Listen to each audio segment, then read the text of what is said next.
Bismillahirrahmanirrahim. Assalamu alaikum. Welcome to remote learning.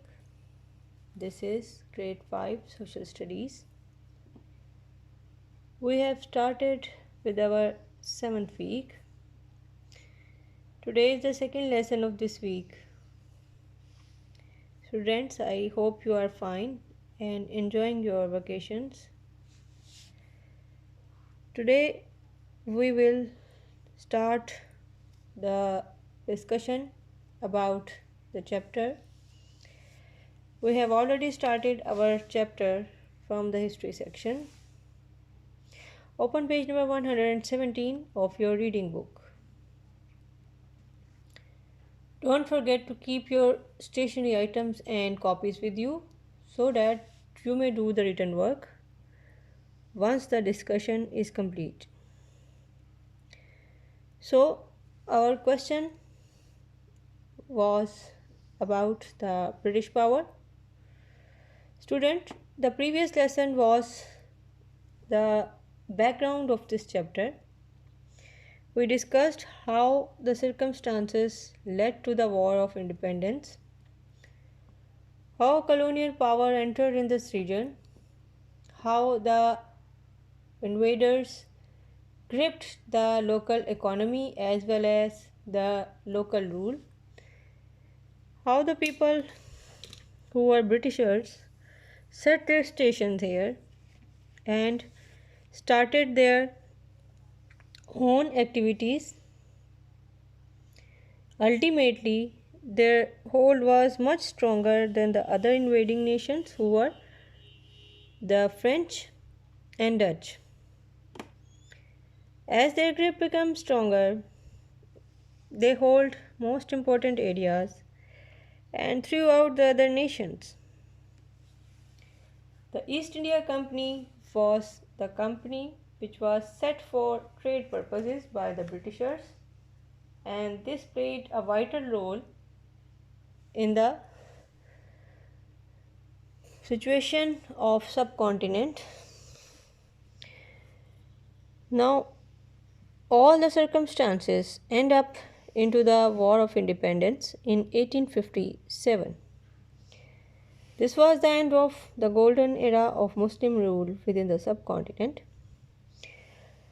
The last Mughal emperor was sent into exile and the rule was taken up by the British government.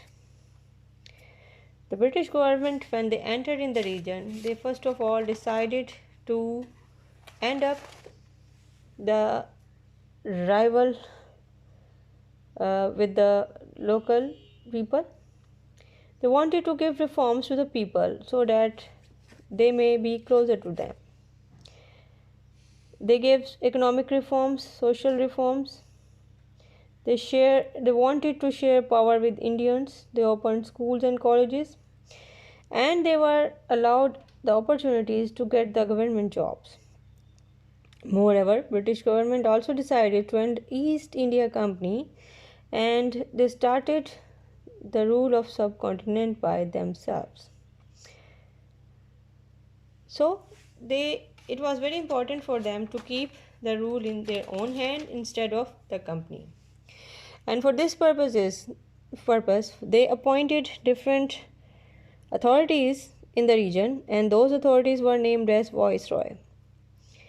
So by the end of the East India Company, the viceroys were appointed by the British government. The vice mean in place of roy mean the monarch. They were considered to be the very honest people and general. Moreover, they were dedicated enough and they had realized that the injustice have tried to put them right. They tried to put all the injustice in the right direction. So we will discuss today about the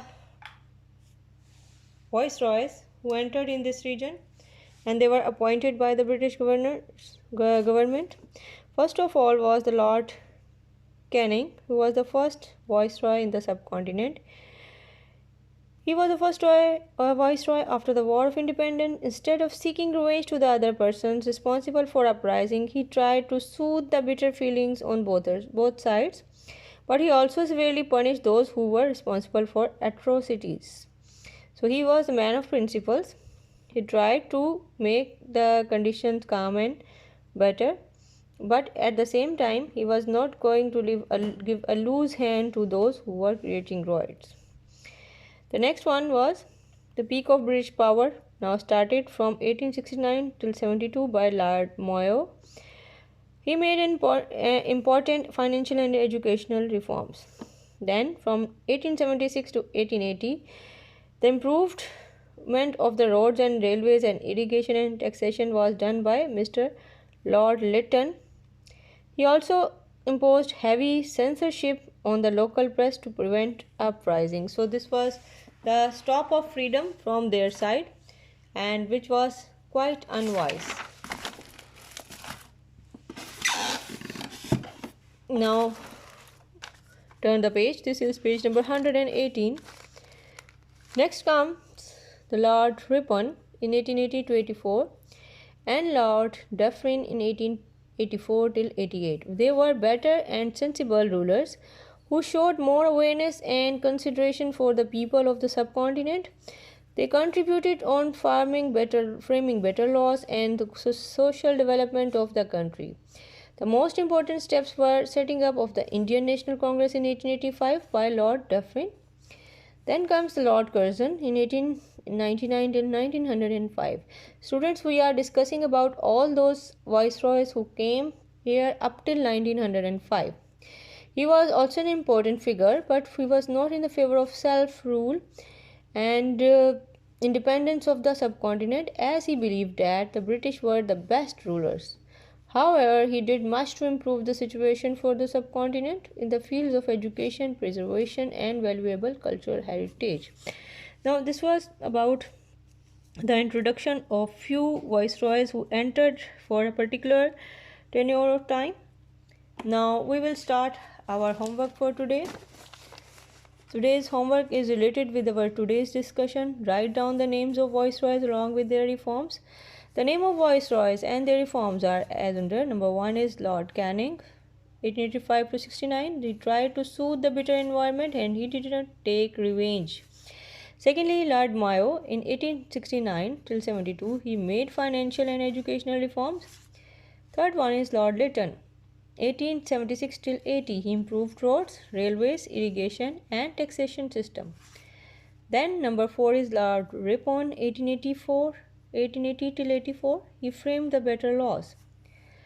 Then lastly, Lord Dufferin, not lastly, from 1884 to 1888, he set up the Indian National Congress in 1885. So it was the start of political activity. Lastly, we will discuss about the Lord Curzon, 1899 to 1905. He brought the improvement in the educational reforms and preserved the valuable cultural heritage of India. So with this, boys and girls, we will stop our discussion over here about the viceroys and we will read some the British reforms which were given. This is again page number 118. The Britishers tried to give reforms because they wanted to clear the situation and make the people in their own hands. There was complete freedom to all religions. The system of taxation was completely revised and bridges and roads were built and water control projects were made. Telegraph railways lines were built and Viceroy's council were included the Indian nominees, but full participation was not until the independence.